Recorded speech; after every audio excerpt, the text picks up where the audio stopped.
हाँ तो बच्चों, इस वीडियो में हम लोग अब एक नया रिएक्शन स्टार्ट करने जा रहे हैं।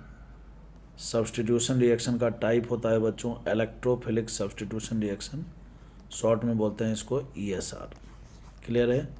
बहुत ही ज़्यादा इम्पोर्टेंट रिएक्शन है बच्चों, और सबसे इम्पोर्टेंट बात है बहुत ही आसान है, बहुत ही आसान है बच्चों, बहुत ही ज़्यादा इम्पोर्टेंट और बहुत ही आसान रिएक्शन है ये ESR, इलेक्ट्रोफिलिक सब्स्टिट्यूशन रिएक्शन। सबसे पहले तो बच्चों आपको ये समझना चाहिए कि सब्स्टिट्यूशन का मतलब क्या होता है। सब्स्टिट्यूशन का मतलब होता है बच्चों रिप्लेसमेंट। सब्स्टिट्यूशन का मतलब क्या होता है बच्चों? रिप्लेसमेंट होता है। जैसे एक सिंपल एग्जांपल से मैं आपको बताऊं, यहाँ पर जैसे देखिए कार्बन से क्लोरीन जुड़ा हुआ है। अगर मैं किसी भी तरीके से इस क्लोरीन को हटा करके मैं यहाँ पर OH जोड़ दूँ, क्या जोड़ दूँ बच्चों? OH। तो हम बोल सकते हैं कि CH3Cl कंपाउंड में Cl का रिप्लेसमेंट हो गया इस OH के साथ। तो ये जो Cl का रिप्लेसमेंट हुआ है OH के साथ, इसी को बोलते हैं सब्स्टिट्यूशन। कैसे हुआ, कैसे करते हैं, ये आगे की बात है। कैसे हुआ, कैसे करते हैं, कैसे हम करेंगे, वो आगे की बात है। सब्स्टिट्यूशन का मतलब होता है रिप्लेसमेंट। जब किसी ग्रुप को दूसरे ग्रुप के द्वारा रिप्लेस कर दिया जाता है तो उसको बोलते हैं सब्स्टिट्यूशन। बच्चों ये जो सब्स्टिट्यूशन रिएक्शन है ये 3 प्रकार के द्वारा होता है। अगर ये सब्स्टिट्यूशन किसी इलेक्ट्रोफाइल के द्वारा हुआ तो बच्चों हम लोग उसको बोलते हैं ESR, इलेक्ट्रोफिलिक सब्स्टिट्यूशन। और यही सब्स्टिट्यूशन अगर बच्चों न्यूक्लियोफाइल के द्वारा हुआ तो न्यूक्लियोफिलिक सब्स्टिट्यूशन बोलते हैं। और यही सब्स्टिट्यूशन बच्चों अगर फ्री रेडिकल के द्वारा हुआ तो हम लोग बोलते हैं free radical substitution reaction. Clear है? मैं उम्मीद करता हूँ कि आपको अच्छे से समझ में आ गया होगा। सब्स्टिट्यूशन का मतलब होता है रिप्लेसमेंट, और ये सब्स्टिट्यूशन 3 प्रकार से हो सकता है। इलेक्ट्रोफाइल के द्वारा हो सकता है, न्यूक्लियोफाइल के द्वारा हो सकता है, और फ्री रेडिकल के द्वारा हो सकता है। अगर इलेक्ट्रोफाइल के द्वारा हुआ तो बोलेंगे इलेक्ट्रोफिलिक सब्स्टिट्यूशन ESR, और अगर न्यूक्लियोफाइल के द्वारा हुआ तो NSR, और फ्री रेडिकल के द्वारा हुआ तो बच्चों FSR। क्लियर है? मैं उम्मीद करता हूँ आपको अच्छे समझ में आ गया होगा सब्स्टिट्यूशन का मतलब। अब सबसे पहली बात बच्चों, ये सब्स्टिट्यूशन रिएक्शन कहाँ पर होगा, किस कंपाउंड में होगा बच्चों? तो बेंजीन में होगा, और बेंजीन डेरिवेटिव कंपाउंड में होगा। बेंजीन तो आप समझते ही हो, बेंजीन तो आप समझते ही हो बच्चों। और बेंजीन डेरिवेटिव का मतलब है कि जब बेंजीन में कोई ना कोई ग्रुप जुड़ा रहेगा, जैसे OH, बेंजीन में मान लीजिए यहाँ पर NH2 ग्रुप जुड़ा हुआ है, तो ये सब के सब बेंजीन डेरिवेटिव ग्रुप है बच्चों। ठीक है ना? बेंजीन डेरिवेटिव कंपाउंड, जैसे यहाँ क्लोरीन दे दिया, ये सब के सब all these are benzene derivative compound. मतलब बेंजेनॉइड जो कंपाउंड होते हैं, बेंजेनॉइड, ऐसा कोई भी कंपाउंड जिसमें बेंजीन प्रेजेंट हो उसको बेंजेनॉइड बोलते हैं। क्लियर बच्चों? तो ESR कहाँ पर होता है बताइए? ESR कहाँ पर होता है बच्चों? ESR होता है बेंजीन में, और होता है बेंजीन डेरिवेटिव कंपाउंड में। पहला लाइन का मतलब समझ में आ गया? ओके, बहुत अच्छी बात। अब दूसरा लाइन का मतलब समझिए। इस रिएक्शन में क्या होता है बच्चों, जो बेंजीन का हाइड्रोजन है, जैसे देखिए बेंजीन में कितने हाइड्रोजन है बताइए? मोलिकुलर फॉर्मूला होता है इसका C6H6, तो 6 हाइड्रोजन होते हैं बच्चों। हर कार्बन के पास एक हाइड्रोजन है। इसके स्ट्रक्चर में अगर आप जा कर के देखोगे तो इसके हर कार्बन के पास एक हाइड्रोजन है। अगर किसी भी एक हाइड्रोजन को किसी इलेक्ट्रोफाइल के द्वारा बदल दिया जाए, जैसे मान लो क्लोरीन से हमने बदल दिया, तो बच्चों इसका मोलिकुलर फॉर्मूला हो जाएगा C6H5Cl हो जाएगा। तो आप देखोगे यहाँ पर कि 6 हाइड्रोजन थे, बट 6 में से एक हाइड्रोजन का रिप्लेसमेंट हो गया क्लोरीन के द्वारा, तो हम बोलेंगे कि यहाँ पर सब्स्टिट्यूशन हो गया, है ना बच्चों? तो सबसे पहली बात, ESR कहाँ पर होता है? तो ESR होता है बेंजीन और बेंजीन डेरिवेटिव कंपाउंड में। पहले लाइन का मतलब ये क्लियर हुआ। दूसरा लाइन कहता है कि इस रिएक्शन में बेंजीन के हाइड्रोजन का रिप्लेसमेंट होता है इलेक्ट्रोफाइल के द्वारा। क्यों? क्योंकि देखो इसका नाम ही है इलेक्ट्रोफिलिक सब्स्टिट्यूशन रिएक्शन, मतलब इलेक्ट्रोफाइल के द्वारा रिप्लेसमेंट होगा। इलेक्ट्रोफाइल के द्वारा सब्स्टिट्यूशन होगा। किसका?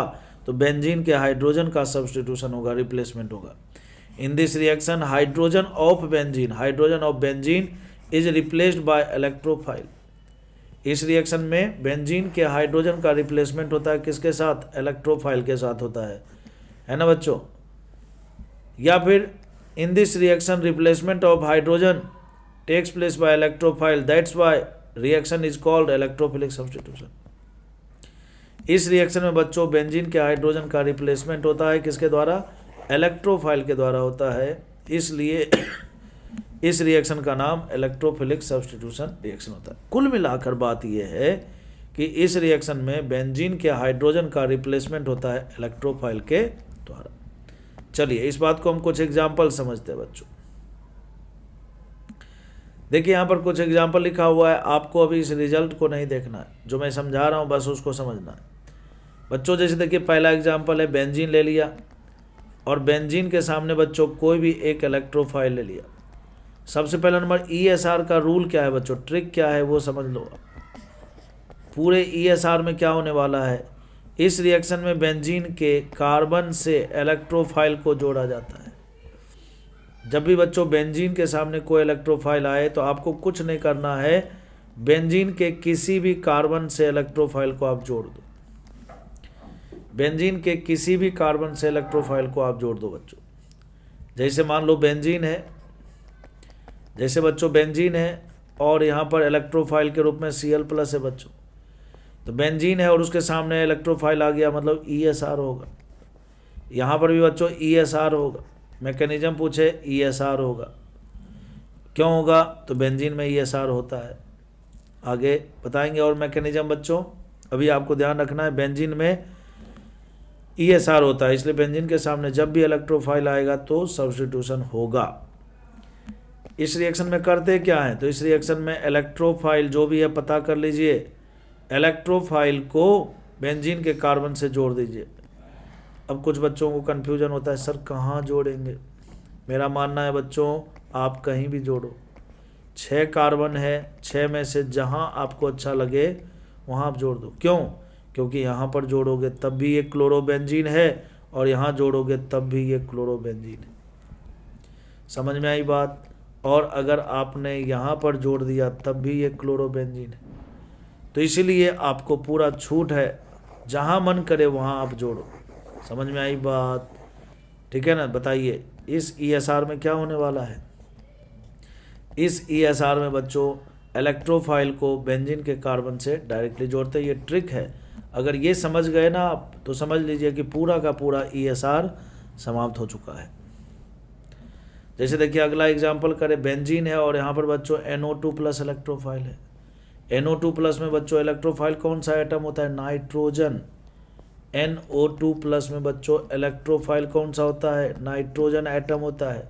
जो एटम इलेक्ट्रोफाइल होगा बच्चों उसी को बेंजीन से जोड़ना है। तो ये बेंजीन रहा और बेंजीन के कार्बन से हम NO2 के नाइट्रोजन को जोड़ देंगे। ये बन गया बच्चों, ये बन गया। कहाँ जोड़ोगे? कहीं भी जोड़ो, क्योंकि यहाँ जोड़ोगे तब भी नाइट्रोबेंजीन और यहाँ ऐसे जोड़ा तो भी नाइट्रोबेंजीन, इसलिए आप कहीं भी जोड़ो कोई फर्क नहीं पड़ता है, सब सही है। अगला एग्जाम्पल है बच्चों, यहाँ पर बेंजीन दे दिया और फिर CH3+ में कार्बन इलेक्ट्रोफाइल है, तो इसलिए बेंजीन के कार्बन से आप CH3 के कार्बन को जोड़ दो। कहीं भी जोड़ोगे बच्चों ये मिथाइल बेंजीन ही कहलाएगा। कहीं भी जोड़ दो आप, मिथाइल बेंजीन ही कहलाएगा। मैकेनिज्म कौन सा लग रहा है बच्चों? ESR लग रहा है। आगे समझ में? मिथाइल बेंजीन होगा। जैसे बच्चों यहाँ पर मान लो बेंजीन दे दिया और यहाँ पर आपको दे दिया CH3 CH2+ दे दिया बच्चों। CH3 CH2+ दे दिया। इस बार इलेक्ट्रोफाइल कौन है? ये CH2 वाला कार्बन है बच्चों। तो हमें बेंजीन के कार्बन से CH2 को जोड़ना है, फिर CH3 को जोड़ना है बच्चों। ये एटम का एडिशन बच्चों आपको बिल्कुल सही से करने आना चाहिए, क्योंकि ये अगर नहीं आया तो फिर ESR में आपको दिक्कत आ जाएगी। क्या बताया मैंने? इस रिएक्शन में इलेक्ट्रोफाइल बच्चों हमेशा कोई ना कोई एक एटम होगा, कोई ना कोई एक एटम होगा। देखिए पूरा मोलिक्यूल इलेक्ट्रोफाइल है, लेकिन बॉन्ड तो कोई ना कोई एटम ही बनाएगा ना बच्चों, इसलिए हमेशा इलेक्ट्रोफाइल कोई ना कोई एटम होता है। तो ये CH2 वाला कार्बन इलेक्ट्रोफाइल है, इसलिए बेंजीन के कार्बन से CH2 के कार्बन को ही जोड़ेंगे। अब बच्चों इस रिएक्शन में ट्रिक क्या है, प्रोडक्ट कैसे बनाते हैं, ये सब आपको समझ में आ गया। अब हम इस रिएक्शन में मैकेनिज्म देखते हैं बच्चों, है ना। ये मैकेनिज्म आगे भी आएगा, मैकेनिज्म से कुछ इम्पोर्टेंट पॉइंट हम सीखेंगे जिससे डायरेक्टली सवाल भी आता है एग्जाम में, जो कि हमें ध्यान रखना चाहिए। सबसे पहले क्या होता है बच्चों, जैसे ये बेंजीन है, बेंजीन के सामने बच्चों ये इलेक्ट्रोफाइल आ गया। देखिए ये इलेक्ट्रोफाइल है, आपको पता है कि पूरे ऑर्गेनिक केमिस्ट्री का एक ही रूल है, न्यूक्लियोफाइल का अटैक होता है किस पर, इलेक्ट्रोफाइल पर। जब भी न्यूक्लियोफाइल के सामने इलेक्ट्रोफाइल आता है बच्चों, तो न्यूक्लियोफाइल का अटैक हो जाता है इलेक्ट्रोफाइल। तो यहाँ पर बच्चों बेंजीन है न्यूक्लियोफाइल और ये इलेक्ट्रोफाइल है। तो देखो alkene alkyne benzene benzene, alkene alkyne benzene benzene, ये 4 मॉलिक्यूल ऐसे हैं जो कि हमेशा अपने पाई बॉन्ड को तोड़ करके अटैक करते हैं। बोले तो पाई बॉन्ड से ही अटैक होता है, ठीक है ना, क्यों, क्योंकि इनके पास कोई लोन पेयर नहीं है। और इनमें रूल लगता है बच्चों हमेशा मार्कोनी का। मार्कोनी ने क्या कहा, जब भी एल्कीन का अटैक होता है किसी इलेक्ट्रोफाइल पर, तो C डबल बॉन्ड C के एक कार्बन पर, C डबल बॉन्ड C के एक कार्बन पर इलेक्ट्रोफाइल जुड़ता है बच्चों। इस पाई बॉन्ड से अटैक हुआ है, देखो इस पाई बॉन्ड से अटैक हुआ है, जिसको हमने ब्लू बनाया ना, उस पाई बॉन्ड से अटैक हुआ है। तो ये जो पाई बॉन्ड बना हुआ है ब्लू वाला, वो देखो ये कार्बन और ये कार्बन के बीच में ही तो है। तो कहता है जब भी किसी एल्कीन का अटैक होता है, एल्कीन एल्काइन बेंजीन बेंजाइन कोई भी अटैक करे, तो C डबल बॉन्ड C, जहाँ पर ये डबल बॉन्ड था, C डबल बॉन्ड C के एक कार्बन पर इलेक्ट्रोफाइल जुड़ेगा। तो हमने इलेक्ट्रोफाइल यहाँ जोड़ दिया, बाकी सब पाई बॉन्ड जैसे वैसे, और दूसरे कार्बन पर बच्चों पॉजिटिव चार्ज आएगा। ऐसा करने से बच्चों यहाँ पर एक हाइड्रोजन भी है। ये पहला स्टेप जो है बच्चों इसका RDS है, स्लो स्टेप, RDS है और स्लो स्टेप है ना बच्चों। और ये जो बना इंटरमीडिएट कार्बोकेटाइन, ये है बच्चों इस रिएक्शन का इंटरमीडिएट। समझ में आई बात। जब बेंजीन का अटैक इलेक्ट्रोफाइल पर होता है बच्चों, तो देखो इस रिंग में ये वाला कार्बन बच्चों sp3 आ गया, और sp3 रिंग में प्रेजेंट होता है तो वो नॉन एरोमेटिक होता है। पहले ये एरोमेटिक हुआ करता था, अब ये बच्चों नॉन एरोमेटिक हो गया, इसकी स्टेबिलिटी कम हो गई। जैसे इसकी स्टेबिलिटी कम हो गई तो अब ये क्या करेगा, अब कैसे भी कोशिश करेगा बच्चों कि इसकी एरोमेटिसिटी वापस आ जाए। तो एरोमेटिसिटी वापस आने के लिए देखो कैसे, यहाँ पर पाई बॉन्ड बनाने पड़ेंगे। तो आपने पढ़ा है हाइपर कंजुगेशन, जब भी किसी कार्बोकेटाइन के ठीक बगल वाले sp3 कार्बन पर हाइड्रोजन प्रेजेंट होता है, तो बच्चों ये CH बॉन्ड का इलेक्ट्रॉन इधर मूव कर जाता है। और जब CH बॉन्ड का सिग्मा बॉन्ड का इलेक्ट्रॉन मूव कर जाएगा बच्चों, इसी को हाइपर कंजुगेशन कहते हैं। जब ये इधर मूव करेगा बच्चों, तो यहाँ पर देखो पाई बॉन्ड का फॉर्मेशन हो जाएगा, और ये वाला हाइड्रोजन H+ के रूप में फ्री हो जाएगा।